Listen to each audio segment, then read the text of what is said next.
In rural communities on both sides of the border, this is becoming a more common sight.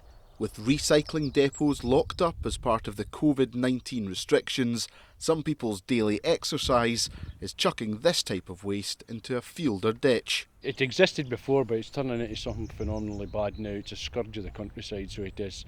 Farmers are being left with the responsibility, if it's privately owned land, that they have to clear it up. There could be hazardous materials in there, there's certainly a risk to livestock with it. Farmers say the rubbish they're having to clear is more than just an eyesore. Well, even garden waste, there's potentially poisonous materials within that. Plants that are being thrown into animals' fields that they can access. Also, there's wire, there's all sorts of things that they might ingest that could actually cause them serious harm.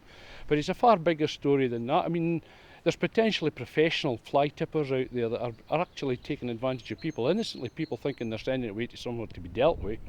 And this material could be asbestos, it could be clinical waste, it could be anything. MSP Emma Harper says reports from constituents about rubbish dumped on roadsides are on the increase, from large household appliances to discarded PPE. The folks that have contacted me, whether it's on social media as well as directly to my office, have real concerns about the health and the environment and the safety implications and even the infection aspects of this fly tipping. So it is a real concern. Whilst councils are taking action to try to discourage people from fly tipping, some say that they're not going far enough and that more use needs to be made of enforcement powers to fine those who dump rubbish in rural spots like this.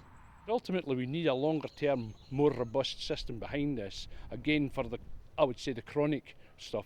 A lot of this is probably opportunists, people that are doing things at home, but they certainly shouldn't be dumping the waste. If you want to go really extreme, I would suggest that you catch anybody doing it, you should be crushing their vehicles. So that would certainly be a disincentive for anybody that's at it. Whilst powers don't extend that far, large fines are an option. We're being urged to report anyone seen fly tipping, with vehicle registrations often the key evidence. Bruce Mackenzie, ITV News.